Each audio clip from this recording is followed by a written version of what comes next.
Selamat datang di mata kuliah metode formal. Ini adalah pertemuan kita yang keempat dengan bahasan software reliability and dependability, adalah lanjutan dari pertemuan sebelumnya. Kemudian ada pendekatan metode formal, bukti dan metode formal, serta matematika dalam rekayasa perangkat lunak.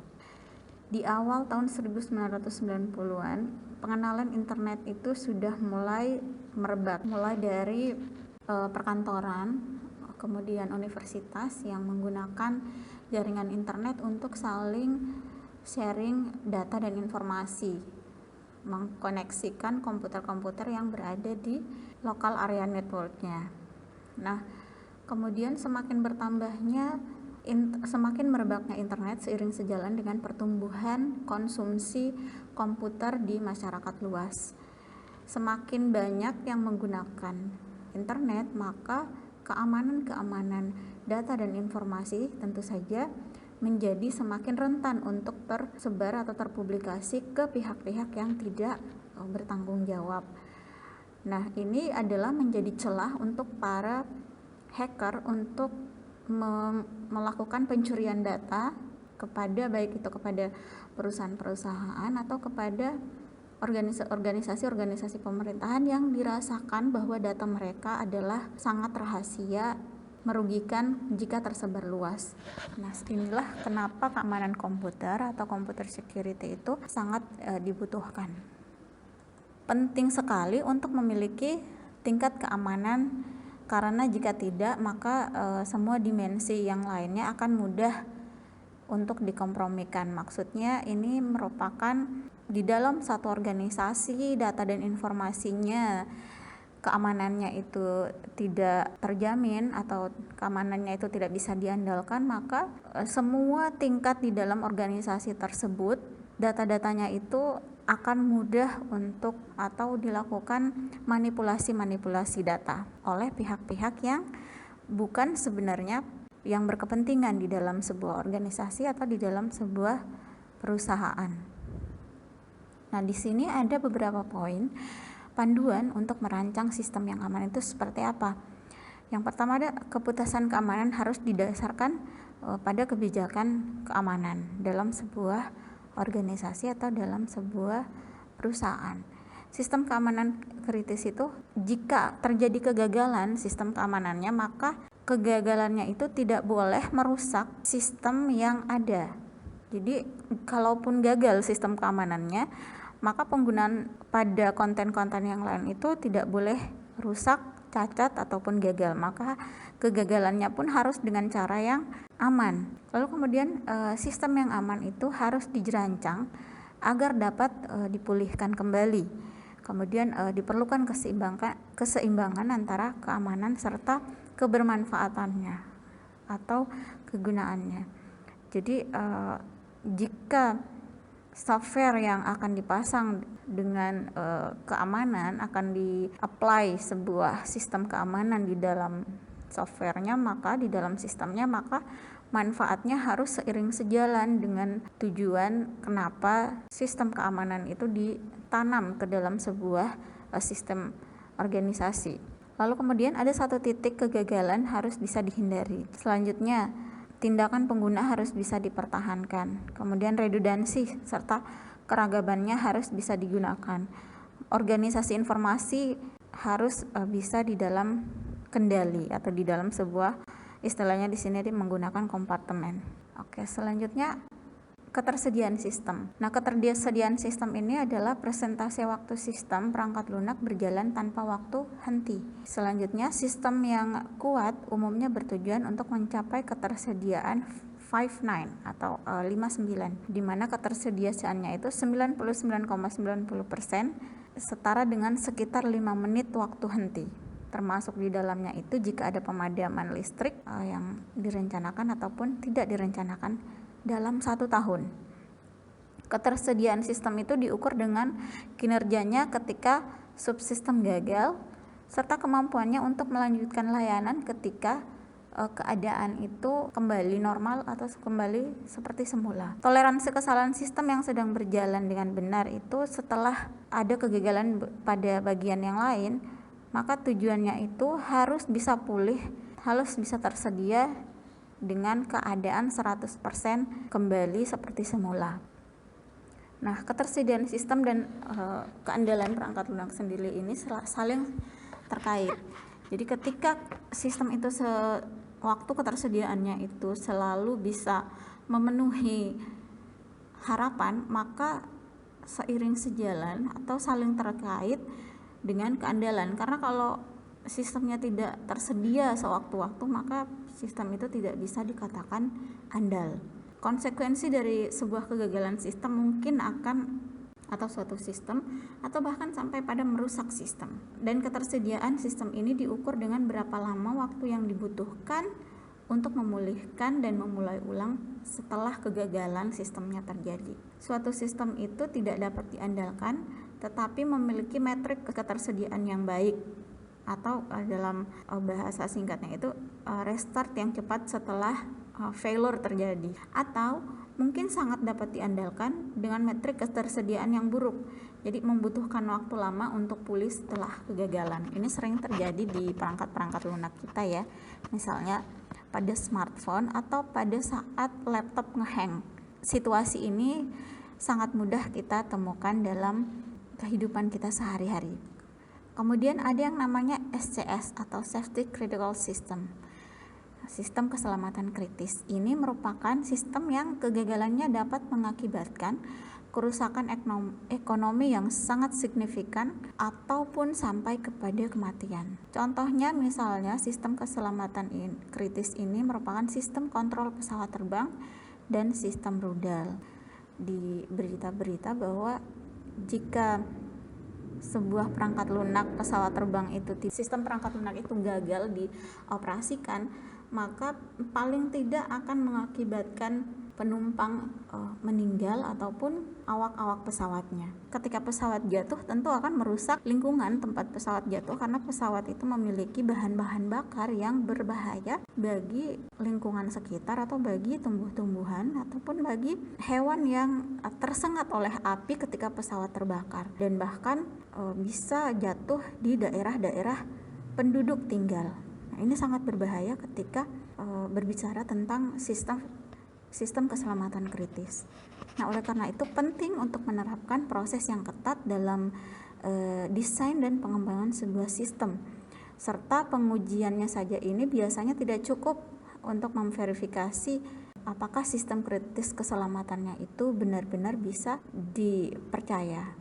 Nah, sistem keamanan kritis ini penting sekali untuk dapat diandalkan. Seperti yang saya sebutkan tadi, jika sistem gagal maka kerusakannya itu akan sangat banyak berbahaya, baik untuk sistem itu sendiri, baik itu untuk perangkatnya sendiri ataupun bagi nyawa manusia sendiri.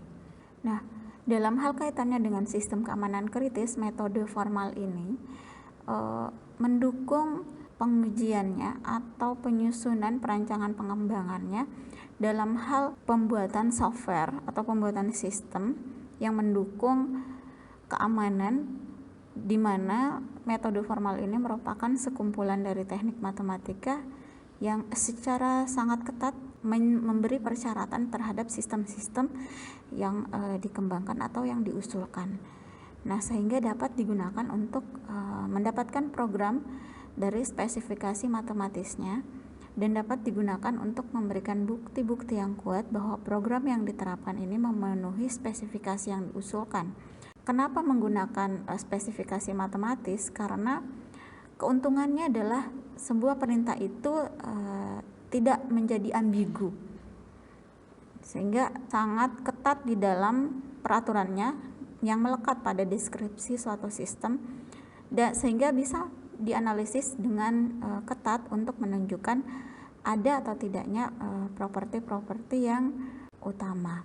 Baik, selanjutnya kita masuk pada pendekatan metode formal.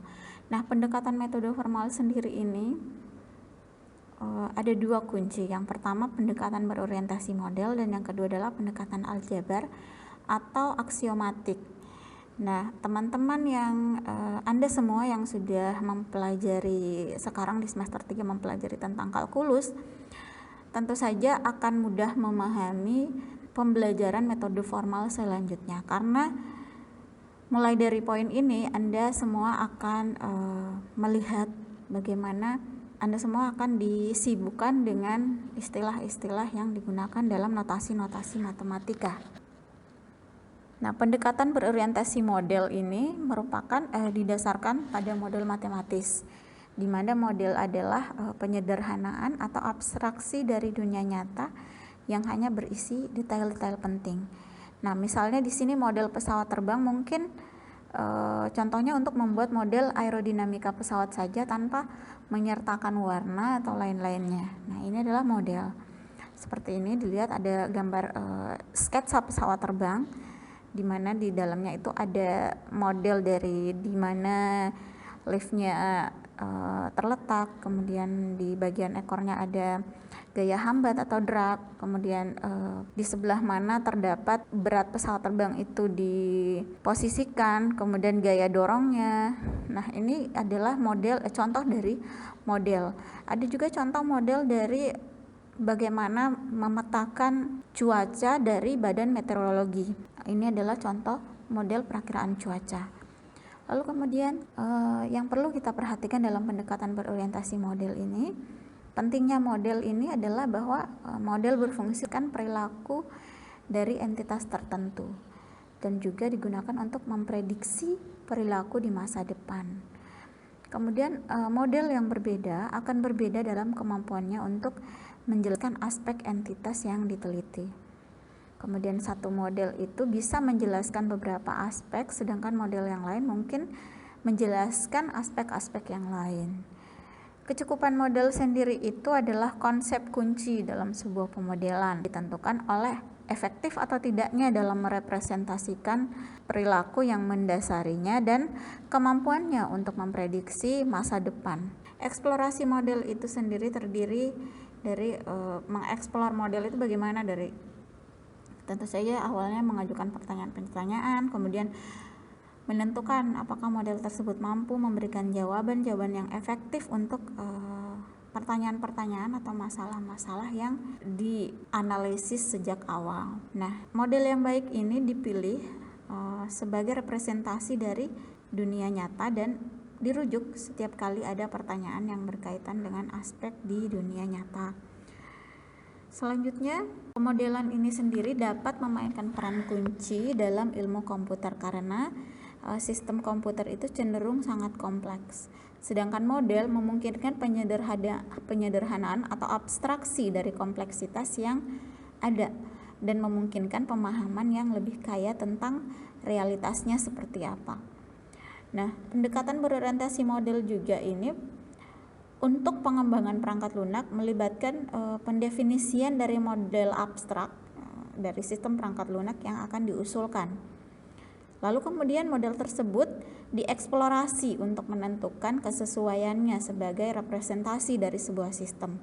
Setelah menentukan kesesuaiannya dari model yang ditentukan ke representasinya ke dalam sebuah sistem, maka pemodelan itu dalam metode formal dilakukan melalui menggunakan matematika diskrit dasar.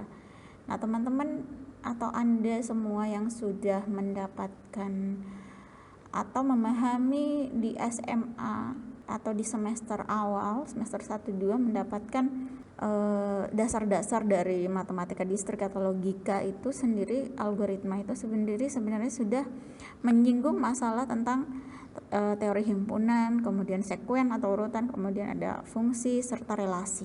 Himpunan, kemudian sekuen, terus kemudian fungsi, kemudian relasi itu kedepannya akan tetapi memang ini adalah inti dari mata kuliah metode formal ini sendiri.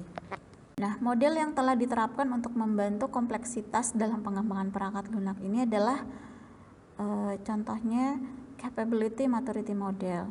Nah, ini digunakan sebagai kerangka kerja untuk meningkatkan kemampuan organisasi dalam pengembangan perangkat lunak. Kemudian ada UML. UML ini menggunakan diagram grafis untuk memodelkan persyaratan-persyaratan atau spesifikasi serta desain. Kemudian ada namanya model matematika yang digunakan untuk spesifikasi formal. Pendekatan berorientasi model untuk metode formal ini selanjutnya pada pertemuan-pertemuan selanjutnya ini akan menggunakan metode Vienna Development Management serta bahasa spesifikasi Z. Nanti di pertemuan 6 nanti akan, atau pertemuan 7 akan ada dibahas tentang dua metode ini. Kemudian ada pendekatan aksiomatik. Nah, ini kurang lebih seperti yang Anda baca di slide ini ya. Anda sudah mendapatkan materinya melalui PDF. Nah, saya rasa ini sama saja ya.